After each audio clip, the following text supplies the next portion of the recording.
Amén. Vamos a iniciar este sermón domingo por la tarde, creyendo que Dios nos va a ayudar. Amén. Dios va a hablar a nuestras vidas. Hoy en esta tarde quiero hablarte sobre la gracia es suficiente. A los que llegaron temprano, algunos de ustedes les pregunté ¿qué es gracia para ustedes? No digan, es como cuando te dan algo y tú dices muchas gracias. No. Otros me dijeron otras cosas similares, parecidas. Pero quiero predicarte en esta tarde, la gracia es suficiente. Abre tu Biblia en Romanos 5, versículo 20. Romanos capítulo 5, versículo 20. Cuando estés ahí, da un fuerte amén. La gracia es suficiente. Dice en Romanos 5, 20, pero la ley se introdujo para que el pecado abundase. Mas cuando el pecado abundó, sobreabundó la gracia. Y leyendo esta escritura, me puse a pensar que dice, la ley se introdujo para que el pecado abundase. Mas cuando el pecado abundó, sobreabundó la gracia. Yo quiero predicarte en esta tarde algo que Dios tuvo y sigue teniendo con muchos de nosotros. Gracia. Algo que Dios tuvo cuando nos rescató, nos acercó a sus caminos y que aún como cristianos nos sigue teniendo bastante gracia. La gracia de Dios es más que un concepto, amén, más que una palabra, más que algo que suena bonito en las canciones, amén, decir gracia. La gracia es algo que cambia las vidas de las personas. La gracia es algo que restaura los corazones de los perdidos. Y la gracia significa que da más de lo que merecemos. La Biblia nos muestra que sin importar cuál sea el pecado, sin importar qué tanto hayas pecado, qué tanto hayas hecho ahí en el mundo, la gracia de Dios siempre es mayor. La gracia que nos cubre, la gracia que Dios nos regala es mayor que lo que nosotros éramos. Quiero ver como primer punto la gracia sobre el pecado. Nuestro texto principal, ahí en Romanos 5:20, comienza diciendo, la ley se introdujo para que el pecado abundara. Y tú puedes leer esto y puedes a lo mejor no comprenderlo al 100, pero básicamente lo que está diciendo es, nadie puede cumplir la ley. Nadie puede hacer las cosas correctas al 100%. Y ahí cuando entra la ley y tú la tratas de hacer y la tratas de cumplir, te das cuenta que eres bien pecador. Te das cuenta que no puedes con todo. Para eso se introdujo la ley. Dice, la ley se introdujo para que el pecado abundara. No porque la ley fuera mala, no porque la ley iba en desacuerdo con lo que Dios quería. De hecho, Dios fue quien instituyó la ley. ¿Cuántos conocen los 10 mandamientos? A ver, díganlo. Los 10 mandamientos. Yo creo que la mayoría de las personas los conocen o los han escuchado. Amarás a Dios sobre todas las cosas. No tomarás el nombre de Dios en vano. Santificarás las fiestas. Honrarás a tu padre y a tu madre. No matarás, no cometerás actos impuros. No robarás, no darás falso testimonio, ni mentirás. No codiciarás los bienes ajenos. Y estos son los 10 mandamientos.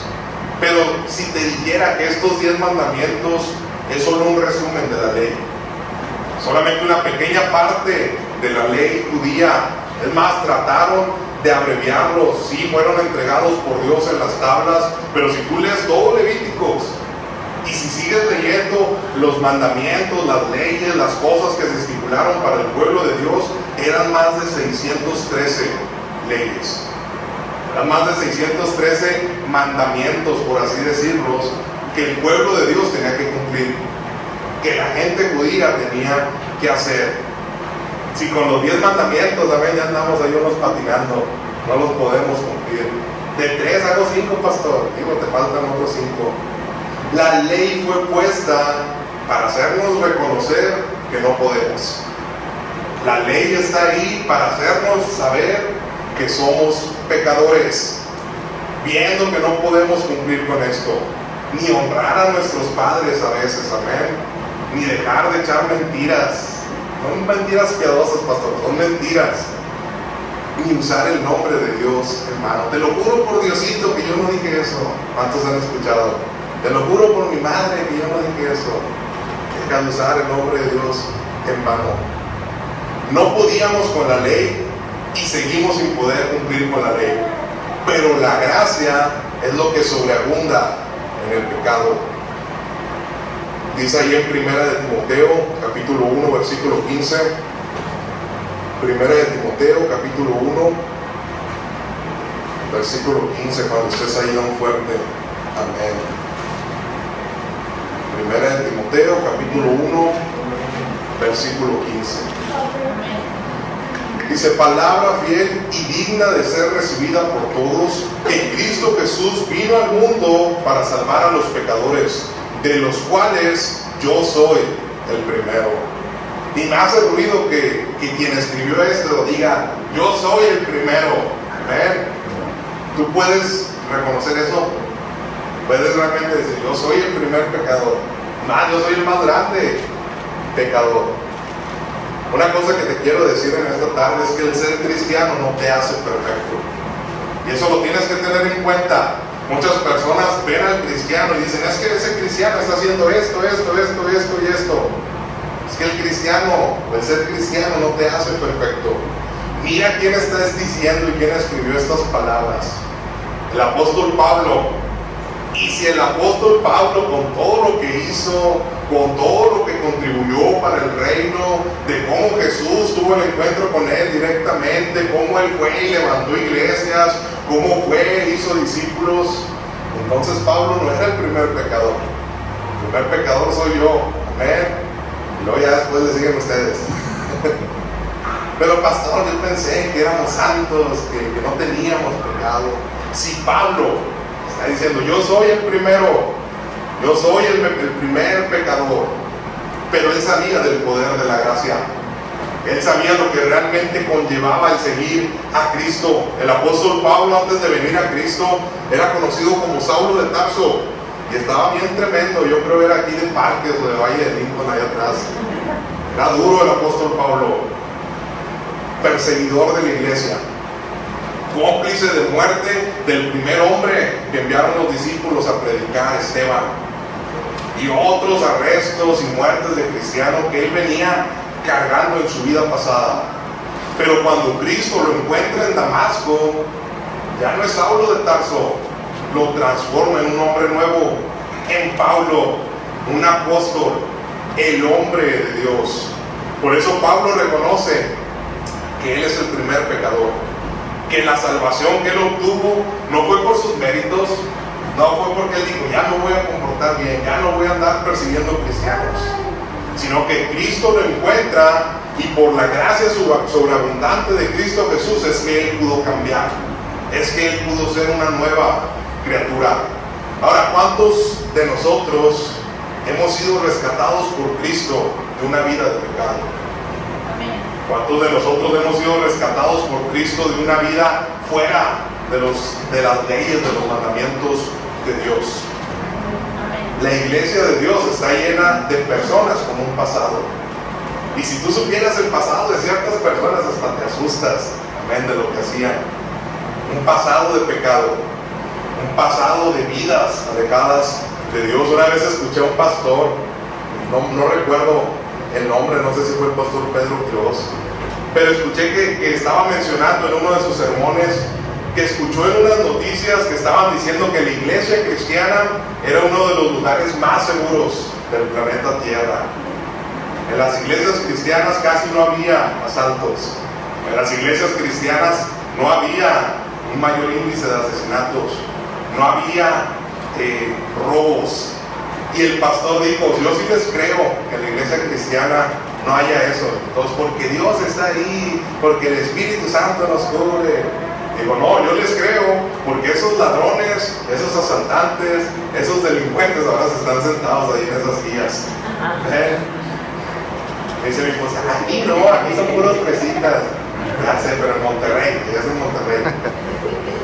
Digo: les creo porque los ladrones, asaltantes, delincuentes ya están en estas sillas, y si se meten a querer robar no saben cómo les va con los hermanos. El cuerpo de Cristo está lleno pecadores. El cuerpo de Cristo está lleno de personas que fueron alcanzados por la gracia de Dios. Amén. Primera de Corintios capítulo 6, versículo 9 al 12. Primera de Corintios 6, 9 al 12. Usted está yendo fuerte. ¿No sabéis que los injustos no heredarán el reino de Dios? No erréis, ni los fornicarios, ni los idólatras, ni los adúlteros, ni los afeminados, ni los que se echan con varones, ni los ladrones, ni los ávaros, ni los borrachos, ni los maldicientes, ni los estafadores heredarán el reino de Dios. Y ahí suena bien bonito, y cristianos van y lo usan allá en los evangelismos. Esto y esto y esto no va a heredar el reino de Dios. Y si tú eres un borracho, y si tú eres un maldiciente, y si tú eres un estafador, no vas a heredar el reino de Dios. Y señalamos a las personas así. Pero en el versículo 11 dice: y esto eras algunos de ustedes. Y esto erais algunos, mas ya habéis sido lavados, ya habéis sido santificados, ya habéis sido justificados en el nombre del Señor Jesús y por el Espíritu Santo de nuestro Dios. Esto eran algunos. Y tú puedes leerlo y ahorita te acuerdas de tu pasado y dices: yo hiciera esto, yo hiciera esto también. No, hombre, lo estafador se me daba con ganas. Pero la gracia de Dios sobreabundó en nosotros. La gracia en Cristo se puede entender bien fácil. Ahorita que les pregunté, los que no sabían, presten atención. La gracia de Dios es como un hombre que debía dinero, una suma grande, impagable, mejor dicho, en un banco. Este hombre ya merecía la cárcel, ya iba a ser arrestado. Le llamaron del banco y le dijeron: preséntate en las oficinas. Y él ya iba triste, desanimado, esperando a que lo arrestaran o que le embargaran su casa. Pero cuando llega a la oficina, lo recibe el director del banco y le dice: alguien ya pagó toda tu deuda, ya no debes nada, ya puedes irte a descansar a tu casa. Eso es gracia. Él no merecía que pagara la deuda, él debía, no tenía cómo pagarlo, pero alguien más pagó por él. Esa es la gracia de Dios en nuestras vidas. Cristo Jesús en la cruz pagó algo que nosotros nunca pudiéramos haber pagado. Cristo con su muerte, con su crucifixión, pagó algo que nosotros no podíamos pagar y nos entregó algo que no merecíamos: libertad. Nos entregó salvación, nos dio perdón. Y en esta tarde quiero decirte que no importa cuán grande creas que son tus pecados, que tus errores del pasado, los errores que has cometido aún en Cristo, que piensas que eres una mala persona, que no eres digno de estar en la iglesia, la gracia de Dios supera todo. La gracia de Dios lo cubre todo. Cristo ya pagó por ti, ya no hay más deuda, Él te hace libre del pecado. Ahora, siempre tengo que aclarar, porque luego toman lo bonito y no toman todo. La gracia no ignora ni permite el pecado. No lo ignora ni lo permite. De hecho, si estamos salvos por gracia, hay que cuidarnos. Pero junto con la gracia tiene que haber una renovación de mente, tiene que haber una renovación de espíritu, una transformación verdadera en Cristo. Lo que hace la gracia, sí, te cubre los pecados, no importan los pecados que hayas hecho, pero la gracia también te transforma. Imagínate esa persona que debía, yo creo ya no iba a sacar ningún préstamo, ya no quería estar en la misma situación. Uno que es rescatado por Cristo, yo me imagino que no quieres volver a tu vida de pecado, o espero que no quieras volver a tu vida de pecado, porque cuando eres salvado por gracia la valoras. Cuando eres salvado por gracia tu vida cambia. Quiero ver como segundo punto la gracia que transforma. Dice ahí en Tito capítulo 2 versículo 11 al 13. Tito capítulo 2 versículo 11 al 13. Cuando estás ahí, un fuerte amén. La gracia que transforma. Dice ahí en Tito 2:11, porque la gracia de Dios se ha manifestado para salvación a todos los hombres, enseñando que renunciando a la impiedad y a los deseos mundanos, vivamos en este siglo sobria, justa y piadosamente, aguardando la esperanza bienaventurada y la manifestación gloriosa de nuestro gran Dios y Salvador Jesucristo. La gracia de Dios se manifiesta. ¿Qué quiere decir que se manifiesta? Que se ve. Amén. La gracia de Dios se manifiesta para salvación a todos los hombres. Si Dios te rescató por gracia, tú con tu vida tienes que demostrarle a otra gente para que ellos también se salven, enseñando que estás renunciando a toda impiedad. Cuando una persona es alcanzada por la gracia de Dios, tú puedes ver su vida, y cuando hay un cambio es porque realmente fue alcanzada. Cambia tu manera de vivir, cambia tu manera de hablar, cambia tu manera de comportarte. Ya no haces lo mismo que hacías antes, porque dice en el texto, renuncias a cosas, renuncias a la impiedad, renuncias a tus deseos que antes tenías, porque donde la gracia sobreabunda hay transformación, una transformación verdadera. Y un claro ejemplo de alguien que fue alcanzado por pura gracia de Dios en la Biblia es Zaqueo. Y cuando escucho Zaqueo me imagino una persona chaparrita, no sé cómo estaba, era bajita, pero no sé qué tan bajita. Pero Zaqueo fue alcanzado por gracia. Dice ahí en Lucas 19, capítulo 19, versículo 1 al 10. Lucas 19, del 1 al 10.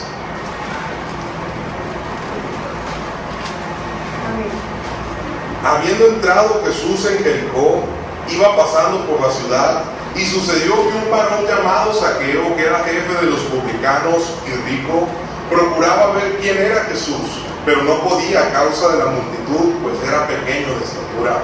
Y corriendo delante subió a un árbol sicomoro para verle, porque había de pasar por ahí.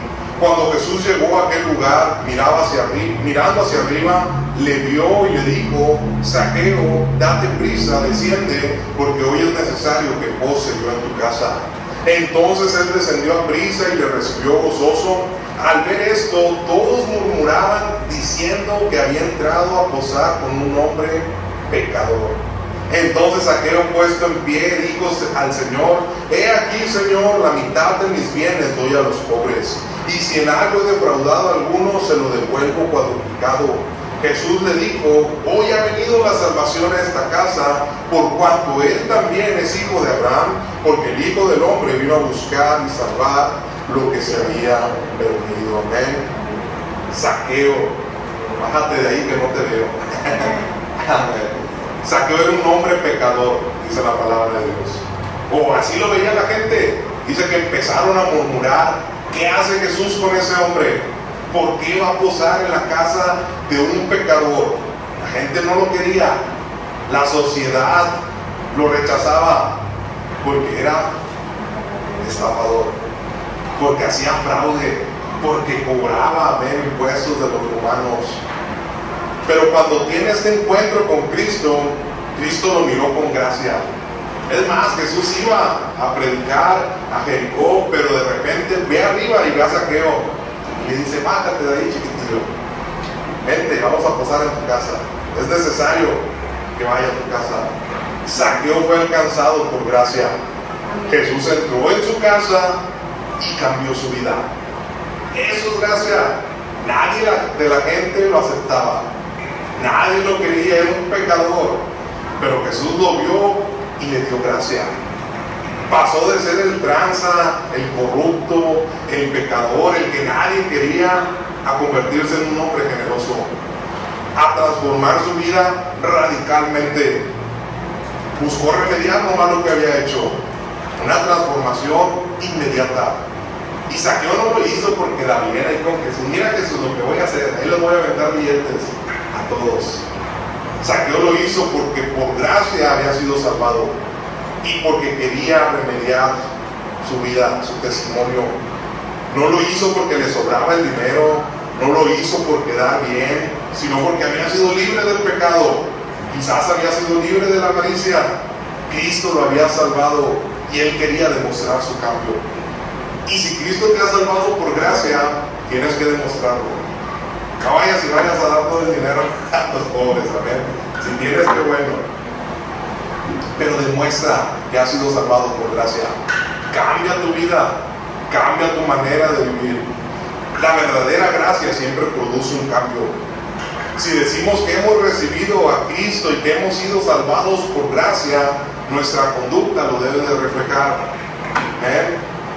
Yo he conocido cristianos que uno de los mayores desafíos o problemas que han tenido en el caminar con Cristo es entender que la gracia lo cubre todo.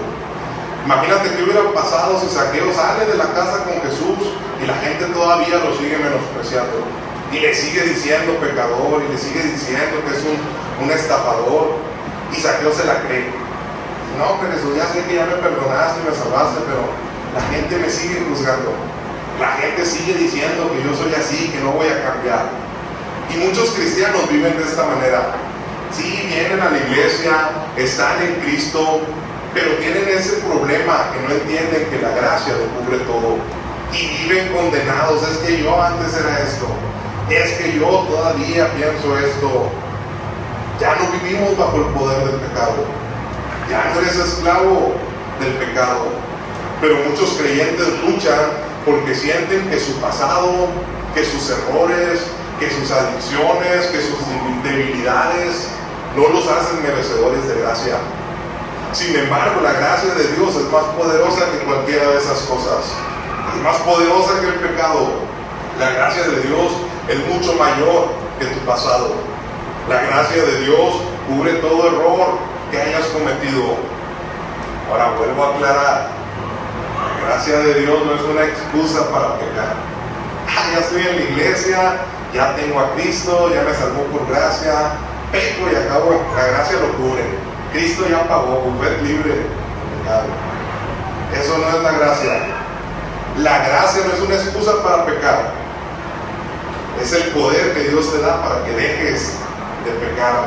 Es la motivación que tienes para dejar de pecar. Yo no merecía esto y ahora lo tengo. Yo no merecía esta vida en Cristo y ahora la tengo. ¿Para qué pecar? Esa es la gracia. Nuestros pecados comparados con la gracia son nada. Quiero ver como último punto, vive bajo la gracia. Gálatas 4, versículo 3 al 7. Gálatas capítulo 4, versículo 3 al 7. Entonces ahí un fuerte.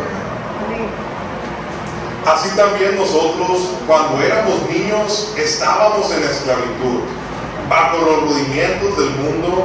Pero cuando vino el cumplimiento del tiempo, Dios envió a su Hijo, nacido de mujer y nacido bajo la ley, para que redimiese a los que estaban bajo la ley, a fin de que recibiésemos la adopción de hijos. Y por cuanto sois hijos, Dios envió a vuestros corazones el Espíritu de su Hijo, el cual clama, Abba, Padre. Así que ya no eres esclavo, sino hijo. Y si hijo, también heredero de Dios por medio de Cristo. Amén. Como cristianos ya no somos esclavos, somos hijos. Y si eres hijos, y si son hijos, si somos hijos, es porque su gracia nos alcanzó. No fue porque la cumplimos la ley, no fue porque nos portamos muy bien, es porque su gracia es suficiente. Ahora, con esto no estoy diciendo que no tienes que hacer nada, porque de muchas doctrinas salen de que la salvación no se pierde. No, si se pierde. Sí tenemos que hacer cosas como hijos. No te estoy diciendo que no tienes que hacer nada, que ya puedes vivir como quieres, que ya no tienes que seguir la palabra de Dios, pero te estoy diciendo que debes de aprender a vivir por gracia. Debes de agarrarte de la gracia y no soltarte de ella, porque es lo que te va a mantener hasta el final. No importa cuánto tiempo lleves de cristiano.